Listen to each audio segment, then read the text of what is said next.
Thank you, Deputy Speaker. Manufacturing industry are fundamental pillars of our economy, creating jobs and delivering the products that Australia needs.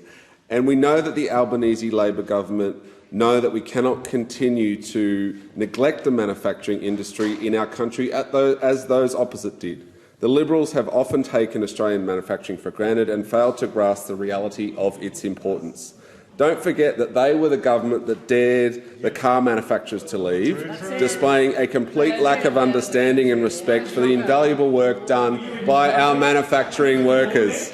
Yeah, it was, actually. I remember it vividly. Joe Hockey on the front page, daring GM to leave. I remember reading that paper. I might send you a copy one day, in case you've forgotten. And the consequences of their negligence, Deputy Speaker, were evident in the numbers.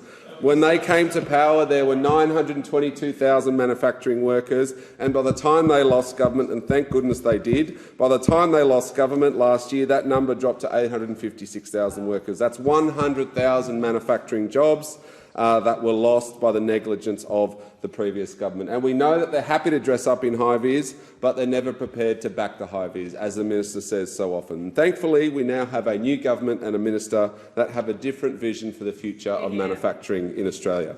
We have a government that understands that supporting domestic manufacturing is not just an economic imperative, but an initiative that will help the future of our country. We recognise the immense potential for growth and the creation of secure, well-paid employment in this sector. And the decisions that this government makes today will shape the manufacturing jobs of tomorrow. And that's why I'm proud to be a part of a government that puts industry and manufacturing at the forefront of its industry growth program.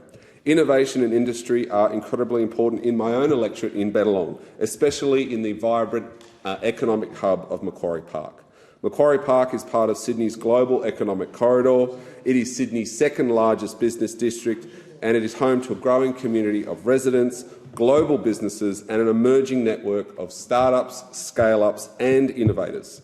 Macquarie Park is testament to the potential and entrepreneurial spirit that exists within our nation, and with good government policy, supporting innovators will enable them to thrive. Under the Labor government, Macquarie Park and similar regions will receive the support they need to thrive through $392 million invested into the Industry Growth Program. This substantial funding demonstrates our commitment to nurturing and expanding the manufacturing industry.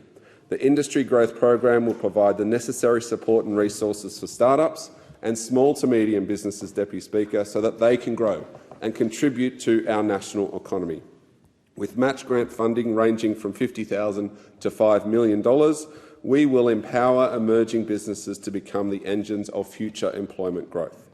The program serves as a direct feeder into the $15 billion National Reconstruction Fund, targeting projects in key areas such as renewables, medical science, which is incredibly important in my electorate in Bennelong, transport, agriculture, forestry and fisheries, resources, defence capability and enabling capabilities as well. And let's not forget, this is a fund, a nation-building fund, that those opposite voted against. They say they're for manufacturing, that they oppose the NRF. Shame.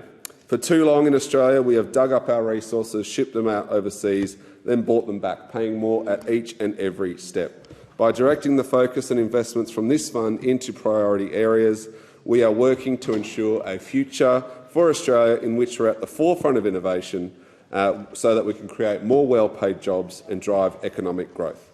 And the Industry Growth Program is just one part of what the government is doing for industry in this budget.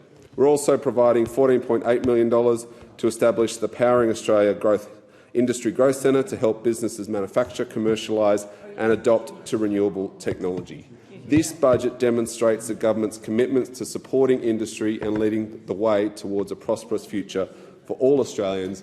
In particular, NRF has hit a chord with our growing emerging innovation sector. They're excited to see what the NRF can deliver.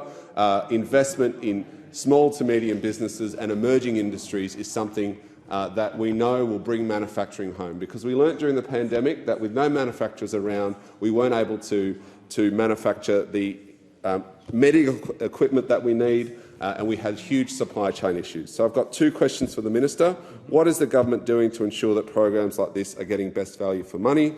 And how is this program delivering a joined-up approach to policies so that we're giving clear signals to industry about when they can expect support and how they'll need it? Authorised by Jerome Laxale, ALP 32 Beecroft Road, Epping, New South Wales 2121.